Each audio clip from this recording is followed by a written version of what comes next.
제. 로버트 오펜하이머, 원자 폭탄의 아버지가 겪은 영광과 비극. 뉴멕시코주 호르나다 델 무에르토, 1945년 7월 16일 오전 5시 29분. 공간이 응축되었다.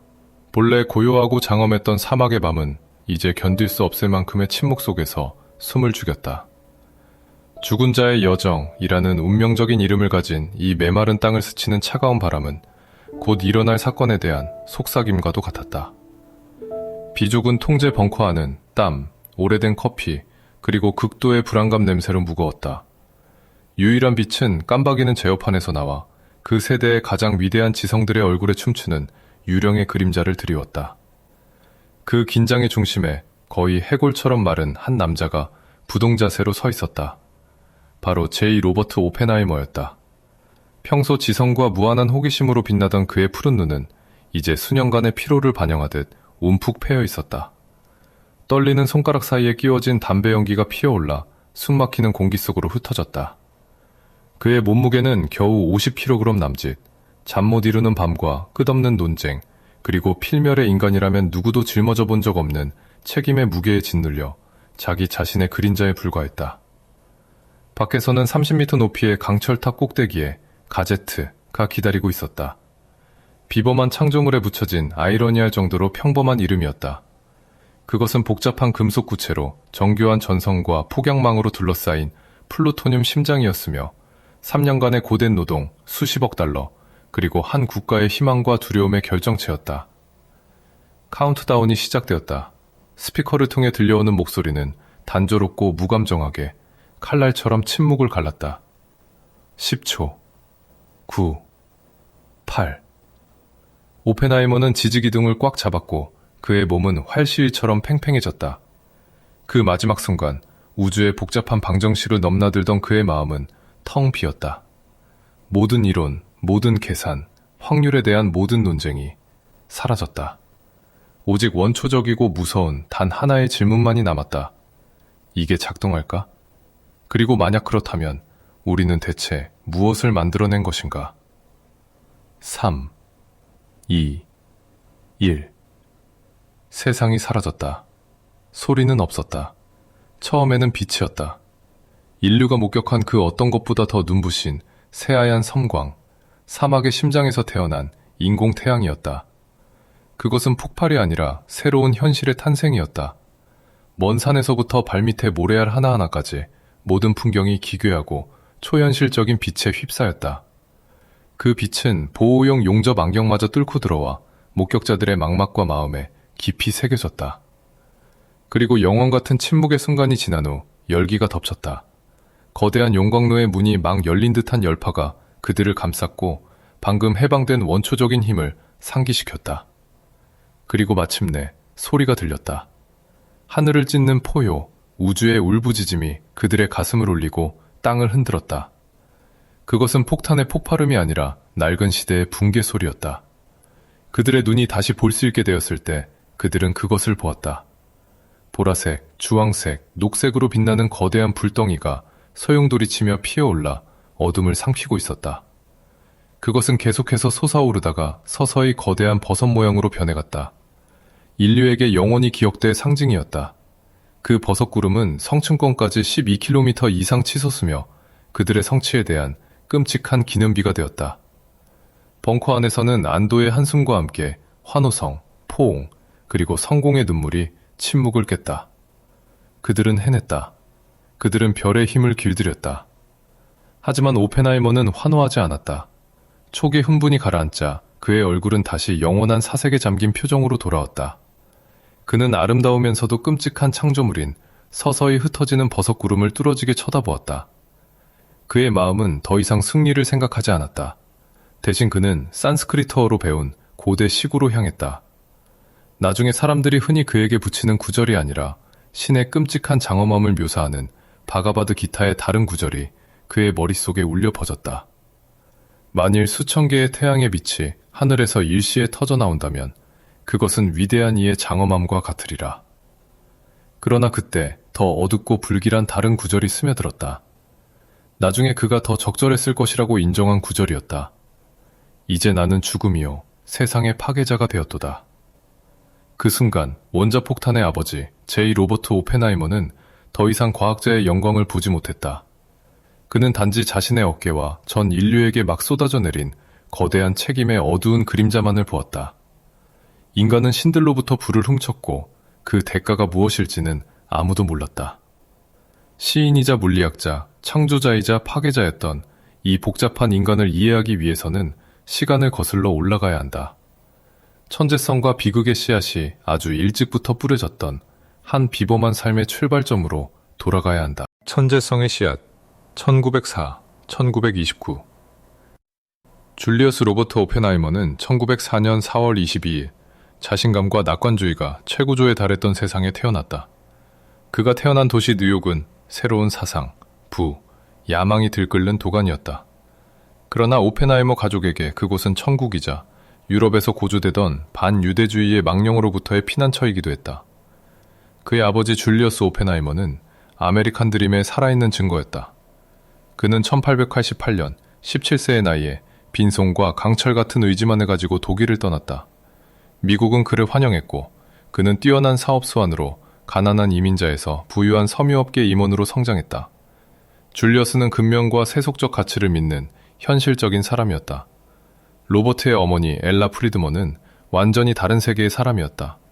한 세대 먼저 미국에 온 독일계 유대인 가정에서 뉴욕에서 태어난 그녀는 예술가이자 민감한 영혼과 미학적 세계관을 가진 화가였다. 그녀는 아들에게 예술에 대한 사랑뿐만 아니라 우주를 조화로운 구조, 감상하고 이해해야 할 위대한 그림으로 보는 시각을 물려주었다. 어린 로버트는 특권적이고 지적인 환경에서 자랐다. 가족은 센트럴파크의 저수지가 내려다 보이는 웨스트 88번가의 호화로운 아파트로 이사했다. 집 벽에는 평범한 복제품 그림이 아니라 빈센트 반 고흐와 타블로 피카소의 원작이 걸려 있었다. 그것은 단지 부의 과시가 아니라 아름다움과 지성이 삶의 핵심 가치라는 신념의 표현이었다. 어릴 때부터 로버트는 남다른 아이였다. 그는 또래 친구들의 시끄러운 놀이에 흥미가 없었다. 대신 그의 마음은 자연계의 조용하고 영원한 구조에 매료되었다. 외할아버지로부터 광물학에 대한 열정을 물려받은 5살의 로버트는 자신만의 암석 수집을 시작했다. 그것은 일시적인 어린애 장난이 아니었다. 그는 열정적으로 암석을 연구하며 결정계, 경도, 화학 성분에 따라 분류하는 법을 배웠다. 그 소년의 조숙한 박식함은 놀라웠다.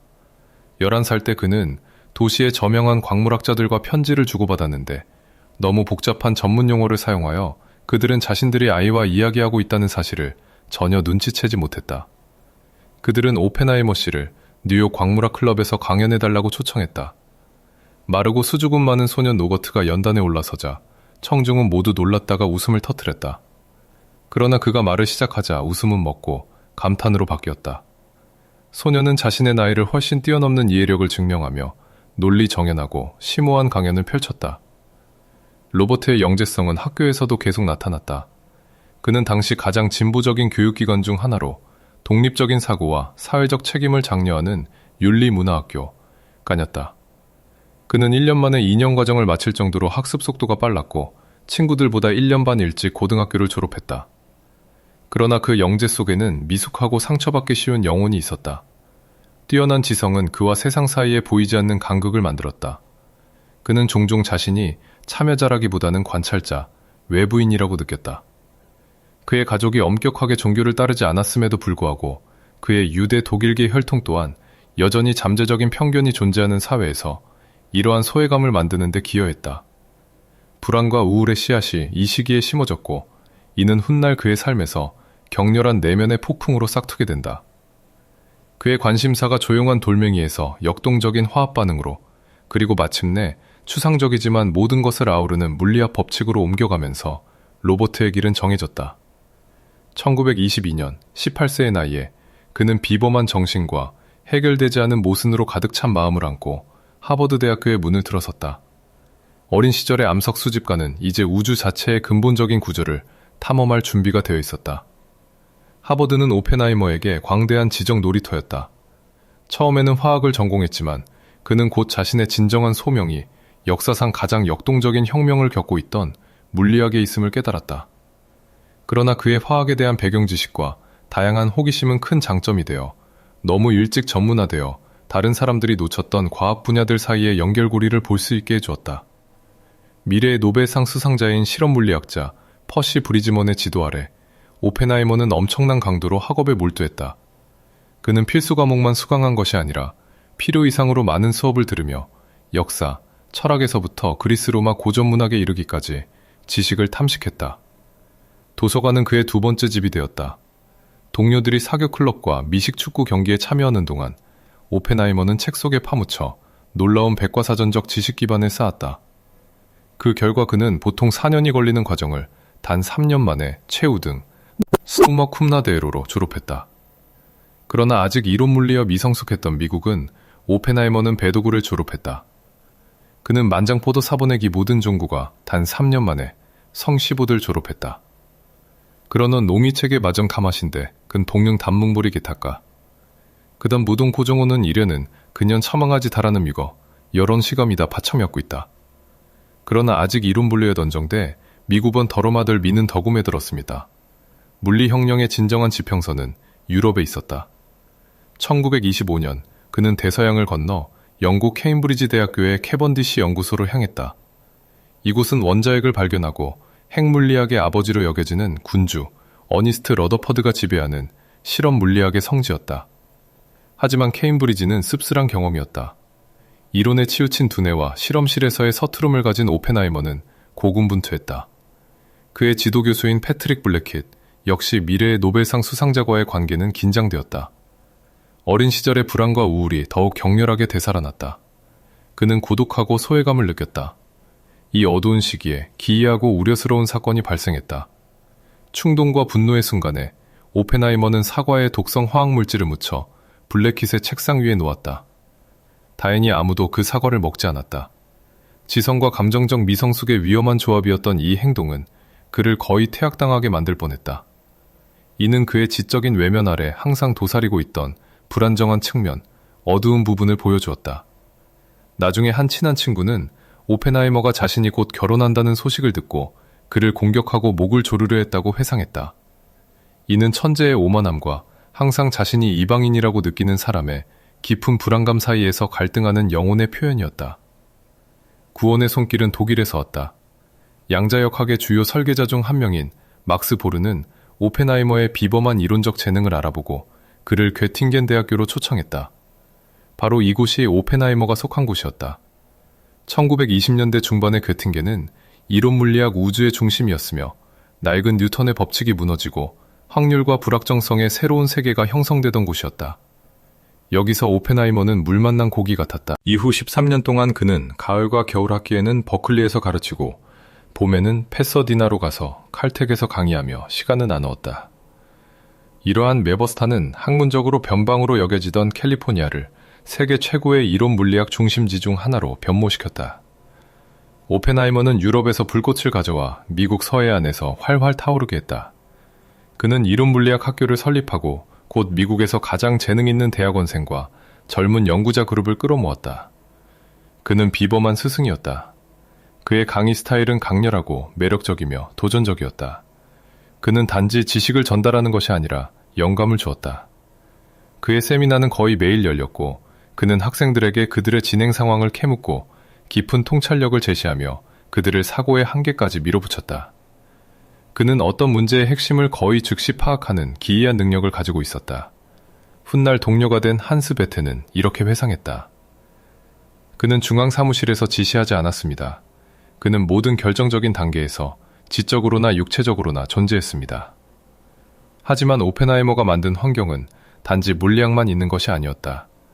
딜의 방정식이나 하이젠베르크의 불확정성 원리에 대해 토론하지 않을 때 그와 그의 그룹은 고대 그리스어로 플라톤을 읽거나 함께 산스크리트어를 공부하는 모습을 볼 수 있었다.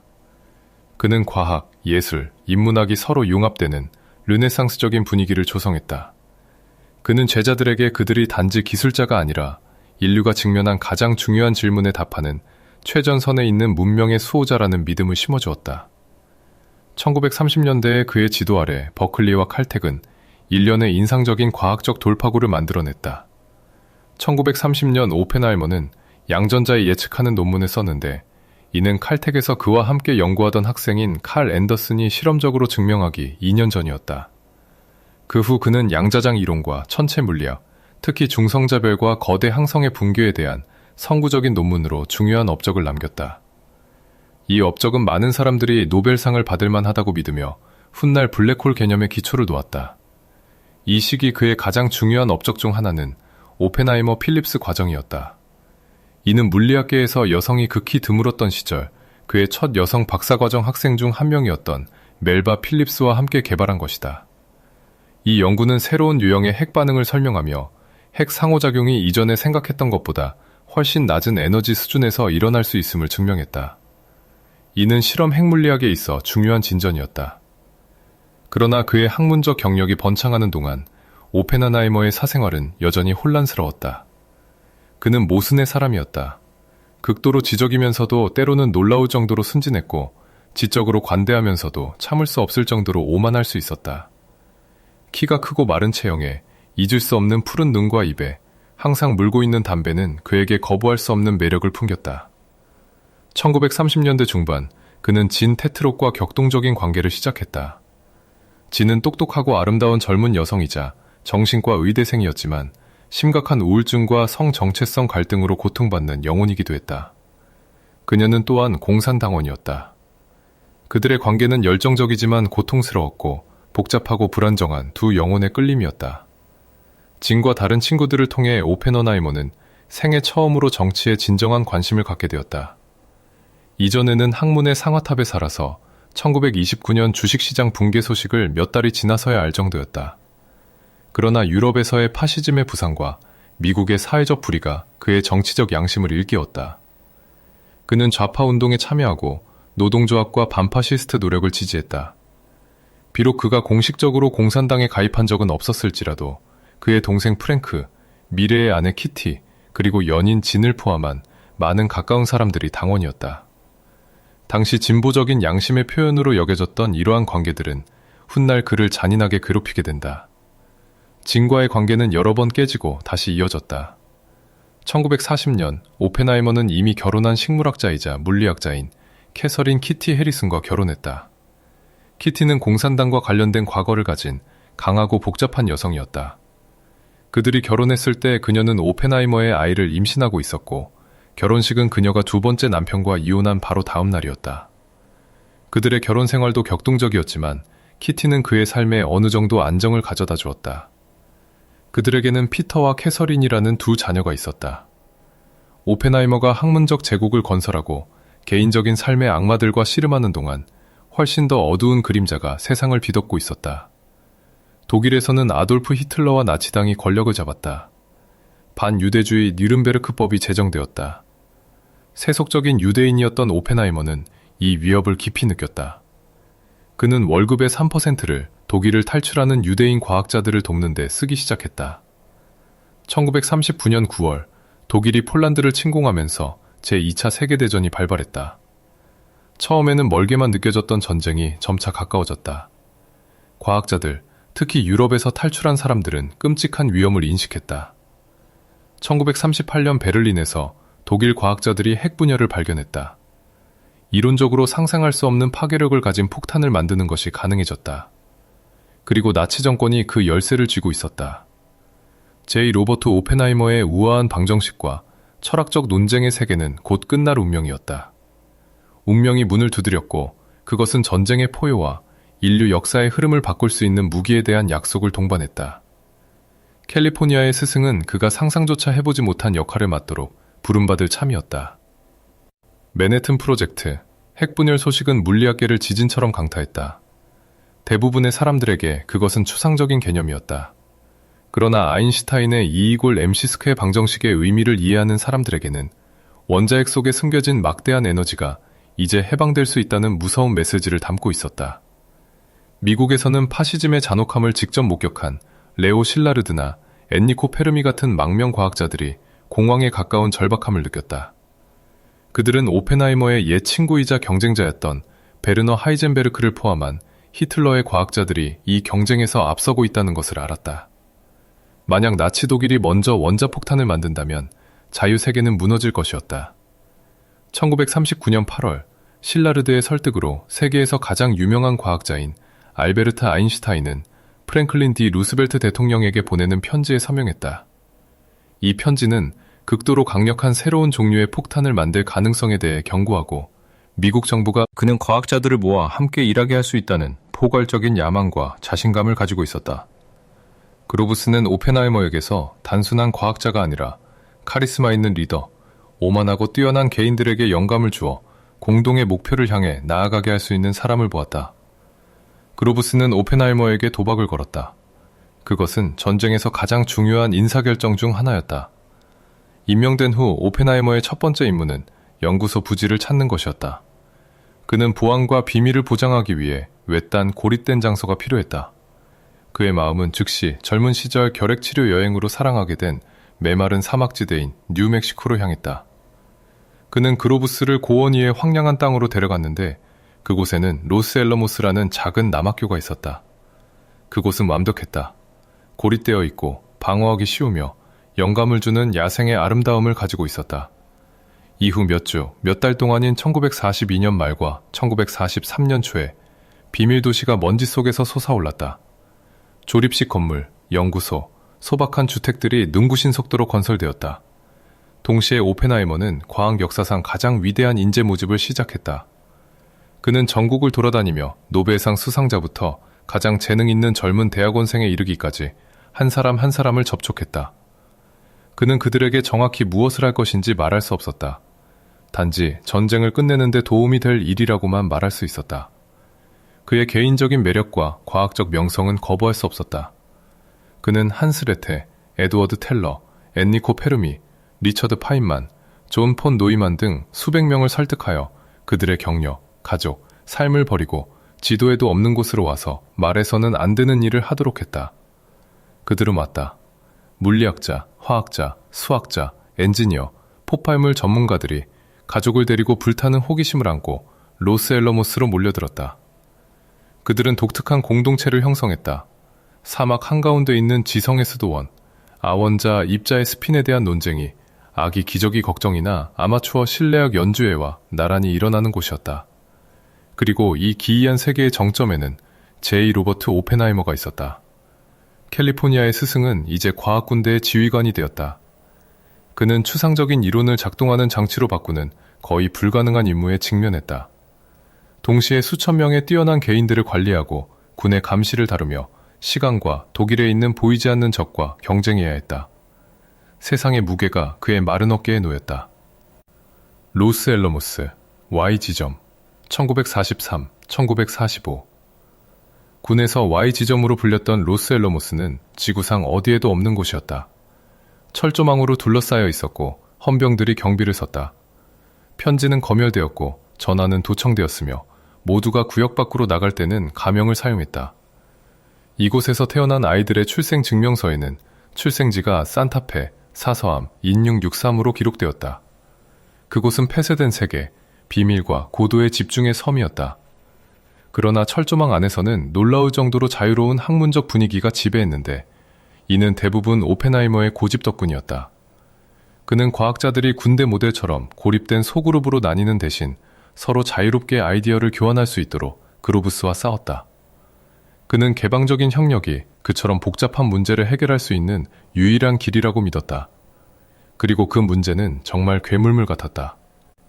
1943년 봄, 그들이 로스앨러모스에 모였을 때 그들이 가진 것이라고는 연쇄 반응이 가능하다는 이론적 지식뿐이었다. 그들은 폭탄을 녹이는데 그치지 않고 폭발을 일으킬 만큼 충분히 빠른 연쇄 반응을 어떻게 시작해야 할지 몰랐다. 얼마나 많은 우라늄이나 플루토늄이 필요한지도 몰랐다.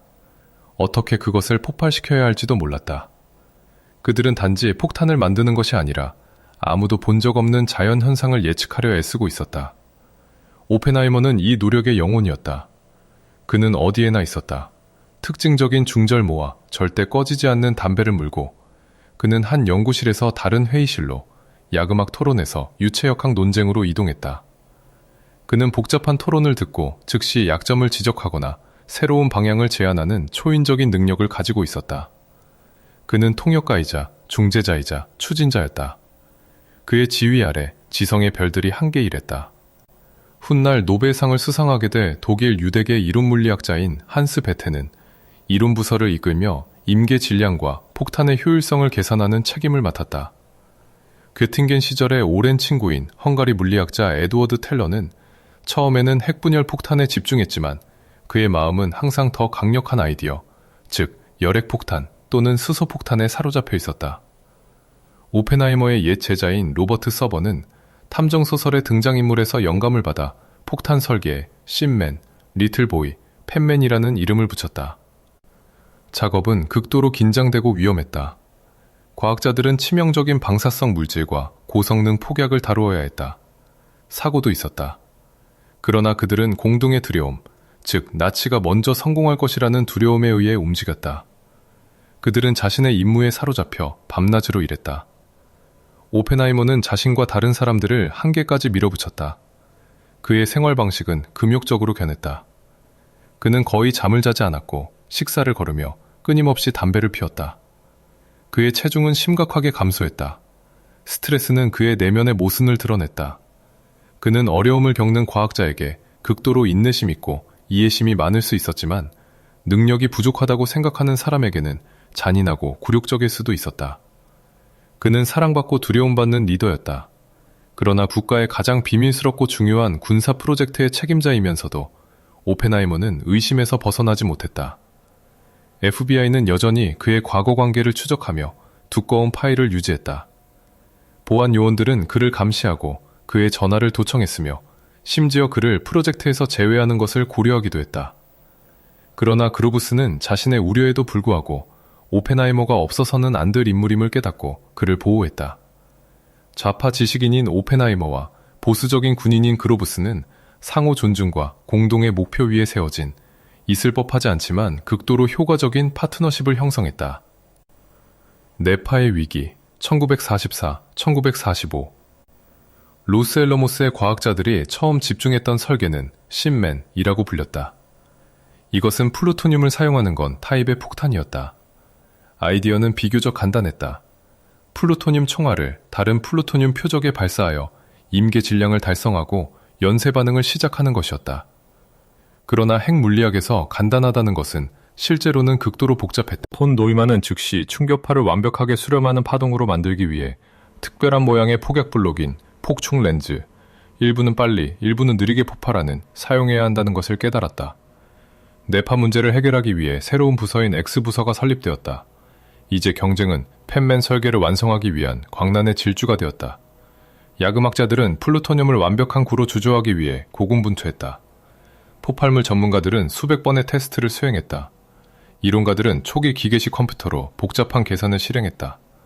로스엘러모스는 쉴 새 없이 움직이는 벌집이 되었다. 오펜하이머는 어떻게든 모든 것을 파악하고 있었다. 그는 폭충 렌즈 설계의 세부 사항뿐만 아니라 플루토늄 관료만큼의 야금 문제까지 이해했다. 그는 여러 다른 그룹을 독려하고 격려하고 연결하여 정보가 흐르고 문제가 해결되도록 보장했다. 1945년 초 유럽에서 중요한 소식이 전해졌다. 연합군의 과학정보부대인 알소스 임무는 독일의 원자폭탄 프로그램이 실패했음을 확인했다. 그들은 잘못된 방향으로 가고 있었고 무기를 만드는 데는 한참 멀었다. 프로젝트를 추진했던 초기 두려움은 이제 사라졌다. 그러나 맨해튼 프로젝트의 관성은 너무 컸다. 게다가 태평양 전쟁은 여전히 격렬하게 진행 중이었다. 이오지마와 오키나와에서의 피비린내 나는 전투는 일본 본토 침공이 양측에 수백만 명의 사상자를 낼 수 있는 끔찍한 학살이 될 것임을 보여주었다. 폭탄은 이제 전쟁을 끝내고 미국인의 생명을 구하기 위한 수단으로 여겨졌다. 1945년 여름까지 두 설계 모두 거의 완성되었다. 리틀보이는 준비되었다. 하지만 훨씬 더 복잡한 템맨 설계는 테스트가 필요했다. 네파 아이디어가 작동할 것이라고 아무도 확신할 수 없었다. 전면적인 테스트가 필요했다. 그로부스와 오펜하이머는 뉴멕시코 사막의 외딴 장소를 선택했다. 시인 존 don을 사랑했던 오펜하이머는 테스트에 트리니티라는 암호를 붙였다. 이제 모든 것이 단 한순간 3년간의 작업의 성공 또는 실패와 전쟁의 운명을 결정할 폭발에 달려있었다. 트리니티, 세상의 파괴자. 1945년 7월 16일 1945년 7월 16일 새벽이 다가오면서 호르나다 델 무에르토 사막은 긴장된 침묵에 잠겼다. 뇌우로 인해 실험이 지연되면서 기다리는 사람들의 불안감은 더욱 커졌다. 폭발 지점에서 약 9km 떨어진 관측 벙커에는 과학자, 기술자, 군인들이 모여 있었다. 엔리코 페르미 같은 일부는 폭발이 지구대기를 불태울지 여부에 대해 내기를 걸며 농담을 했다. 다른 사람들은 조용히 기도했다. 오펜하이머는 주 통제 벙커에 서 있었고 그의 얼굴은 극도의 피로와 불안감의 가면이었다. 프로젝트 전체의 무게가 그의 마른 어깨를 짓누르는 듯했다. 그루브스가 나중에 말했듯이 그 마지막 몇 초 동안 그는 너무 말라서 쓰러질까봐 정말 걱정스러웠습니다. 마침내 폭풍이 거쳤다. 하늘은 맑아졌다. 계속 진행하라는 명령이 내려졌다. 카운트다운이 시작되었다. 오전 오버시 29분 45초, 땅에서 태양이 솟아올랐다. 서리 없는 빛이 가장 먼저였다. 말로 표현할 수 없을 정도로 눈부신 성광이 밤을 낮으로 바꾸었다. 수십 킬로미터 떨어진 산들이 대낮처럼 선명하게 드러났다. 그 다음에는 거대한 불덩어리, 팽창하는 작은 우주가 무지개의 모든 색으로 소용돌이쳤다. 그것은 솟아오르면서 자신만의 바람을 일으켜 사막의 먼지와 파편을 불타는 기둥 속으로 빨아들였다. 40초 후 충격파가 덮쳤다. 침묵을 찢는 포효, 뼛속까지 느껴지는 보이지 않지만 강력한 힘이었다. 땅이 흔들렸다. 목격자들의 반응은 경외감, 두려움, 그리고 기이한 환희의 혼합이었다. 그들은 해냈다. 그들은 우주의 근본적인 힘을 열었다. 실험의 과학 책임자인 케네스 베인브리지는 오펜하이머에게 영원히 기억될 말을 했다. 이제 우리 모두는 개자식들이야. 오펜하이머의 긴장은 극도의 환희로 바뀌었다. 그는 벙커에서 걸어 나왔고 주변 사람들은 그가 거의 거만한 걸음걸이로 걷는 것을 보았다. 그 순간 그는 승리자였다. 과학자는 성공했다. 그러나 그들의 성공의 상징인 버섯구름이 하늘로 12km 솟아오르자 더 무거운 다른 감정이 오펜하이머의 마음에 스며들기 시작했다. 환희는 사색의 자리를 내주었다. 그는 더 이상 자신의 실험을 바라보는 과학자가 아니었다. 그는 자신이 창조한 것을 마주하고 있는 인간이었다. 파괴의 이미지, 기타에서의 시구, 그리고 지식의 무게가 그를 덮쳤다. 트리니티는 성공했다. 무기는 준비되었다. 그리고 세상은 결코 예전 같지 않을 것이었다. 불과 3주 후 리틀보이가 히로시마에 투하되었다. 그로부터 3일 후 트리니티에서 실험된 가제트의 복제품인 펜맨이 나가사키를 소멸시켰다. 전쟁은 끝났다. 그러나 핵 공포와 불안의 새로운 시대가 시작되었다. 하늘의 불을 지상으로 가져온 제이 로버트 오펜하이머는 이제 그 행동의 결과와 함께 살아야 했다. 영웅과 이단자 1945, 1954 히로시마 소식은 로스엘러모스의 흥분의 물결처럼 퍼졌다. 오펜하이머는 아마도 후회할 만한 순간에 꽉 찬 강당의 무대에 올라 권투 선수처럼 승리의 자세로 두 팔을 들어 올렸다. 그는 단 한 가지 후회가 있다고 말했다. 나치를 상대로 사용할 만큼 제때의 폭탄을 만들지 못했다는 것이었다. 그러나 그 환희는 짧았다. 3일 후 나가사키 소식이 덮쳤을 때 분위기는 완전히 바뀌었다. 너무나 빨리 사용된 두 번째 폭탄은 불필요하고 잔인해 보였다. 과학자들은 자신들이 창조한 것의 끔찍함을 완전히 깨닫기 시작했다. 불타버린 도시와 수만 명의 사망자 이미지가 그들을 괴롭혔다. 죄책감이 그들을 갉아먹기 시작했다. 오펜하이머는 갈등했다. 그의 일부는 과학적 기술적 성취를 자랑스러워했다. 그는 폭탄이 전쟁을 끝내고 빼앗은 것보다 더 많은 생명을 구했다고 믿었다. 그러나 그의 다른 일부는 자신이 해방시킨 파괴력에 경악했다. 전쟁 후 몇 달 뒤 그는 백악관에서 해리 트루먼 대통령을 만났다. 약한 순간에 그는 대통령에게 말했다. 대통령 각하, 제 손에 피가 묻은 것 같습니다. 현실주의자이고 과학자들의 고뇌에 시간을 할애할 여유가 없었던 트루먼은 모욕감을 느꼈다. 나중에 그는 보좌관에게 말했다. 그의 손에 피가 묻었다고? 그는 그냥 만들었을 뿐이야. 그걸 투하하라고 명령한 건 바로 나야. 전쟁 후 오펜하이머는 원자폭탄의 아버지라는 국가적 영웅이었다. 그는 타임지와 라이프지 표지에 등장했다. 그는 버클리를 떠나 뉴저지 프린스 그는 판이 자신에게 불리하게 짜여있다는 것을 몰랐다. 프로메테우스의 속박 1954년 청문회 1954년 봄에 열린 제이 로버트 오펜하이머의 보안 청문회는 형사재판은 아니었지만 그의 버금가는 극적인 긴장감과 결과를 가져왔다. 비공개로 진행되었지만 그것은 전후 미국 과학과 정치의 영혼을 건 싸움이었다. 한쪽에는 오펜하이머가 있었고 그를 정치적 숙청의 희생자로 보는 대부분의 과학계가 그를 지지했다. 다른 한쪽에는 AEC 검사들이 있었고 J. 에드거 후보의 FBI와 루이스 스트라우스 같은 권력자들이 그를 끌어내리기로 결심하고 지원했다. 검사들은 모든 전술을 사용했다. 그들은 오펜하이머의 불법적으로 도청된 FBI 파일에 접근했지만 그의 변호사는 그렇게 할 수 없었다. 그들은 그의 삶의 모든 측면을 파헤쳤다. 진 테트록과의 관계, 아내와 동생의 공산당원 자격, 과거 보안 요원들에게 했던 거짓말이나 모순된 진술들. 과학 논쟁에서 뛰어난 웅변가였던 오펜하이머는 자신을 위한 증인으로서는 형편없었다. 압박감 속에서 그의 오만함은 자신감 부족으로 변했고 그의 생각의 복잡성은 그를 회피적이고 부정직하게 보이게 만들었다. 그는 몇 년 전 친구를 보호하기 위해 거짓말 덩어리 이야기를 꾸며냈다고 인정했는데 이는 그의 신뢰도에 심각한 손상을 입힌 실수였다. 그러나 가장 고통스러운 타격은 그의 동료들에게서 왔다. 그를 선택하고 보호했던 그루브스 소장은 모호한 증언을 하며 현재 기준으로 보면 오펜하이머에게 보안 허가를 내주지 않았을 것이라고 말했다. 그리고 마지막 배신이 있었다. 수소폭탄의 아버지이자 오펜하이머와 복잡하고 경쟁적인 관계에 있던 에드워드 텔러가 증언대에 섰다. 오펜하이머가 안보 위험 인물인지 묻는 질문에 텔러는 교묘하지만 치명적으로 대답했다. 저는 이 나라의 중대한 이익이 제가 더 잘 이해하고 따라서 더 신뢰하는 사람들의 손에 있기를 바랍니다. 그런 점에서 오펜하이머 박사에게 허가를 내주지 않는 것이 더 현명할 것이라고 느낍니다. 그 증언은 관의 마지막 못을 박았다. 청문회 위원회는 그가 미국에 충성한다고 결론 내렸지만 그의 성격의 근본적인 결함과 그의 연줄이 우려스럽다는 이유로 그의 보안 허가를 취소하기로 투표했다. 미국의 원자폭탄을 안겨준 J. 로버트 오펜하이머는 이제 그가 봉사했던 정부로부터 자신의 비밀을 알기에는 신뢰할 수 없는 인물로 간주되었다. 그는 공개적으로 굴욕을 당하고 권력의 중심에서 배제되고 사회의 변방으로 밀려났다. 마녀 사냥은 가장 큰 먹잇감을 잡았다. 신들로부터 불을 훔친 프로메테우스는 바위에 묶였다. 황혼기 1954-1967 보안 허가 취소는 오펜하이머의 정신에 큰 타격이었다. 그는 깊은 상처를 받았다. 과학계는 대체로 분노했고 그의 편에 섰다. 에드워드 텔러는 그 후 수십 년 동안 많은 동료들에게 외면당했다. 그러나 대중과 정부의 눈에는 그는 버림받은 사람이 되었다. 그는 공적인 삶에서 물러나 고등연구소 소장 역할로 돌아갔다. 그러나 불꽃은 꺼진 듯했다. 그는 그 후 몇 년 동안 거의 연구 업적을 발표하지 않았다. 그의 끝없는 자신감과 에너지는 피로와 체념으로 대체되었다.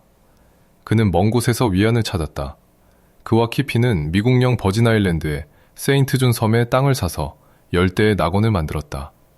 그곳에서 그들은 오늘날 비공식적으로 오펜하이머 해변이라고 불리는 해변에 소박한 집을 지었다. 그는 매년 몇 달씩 그곳에서 요트를 타고 명상하며 상처를 치유하려 애썼다. 그것은 그를 칭송하고 배신했던 세상으로부터의 자발적인 망명, 후퇴였다. 점차 메카시 시대의 광기가 가라앉으면서 그의 명예를 회복하려는 노력이 시작되었다. 1962년 그는 영국 왕립학회 외국인 회원으로 선출되었다.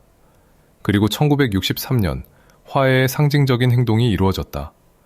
존 F. 케네디 대통령은 오펜하이머에게 미국 정부의 핵에너지 분야 최고 영예인 엔리코 페르미상을 수여하기로 결정했다. 아이러니하게도 케네디는 시상식 몇 주 전에 암살당했다. 그의 후임자인 린든 B. 존슨이 백악관에서 오펜하이머에게 상을 수여했다. 그것은 슬프고도 기쁜 순간이었다. 명예회복은 이루어졌지만 수년간의 쓰라림과 굴욕을 지우기에는 너무 늦었다.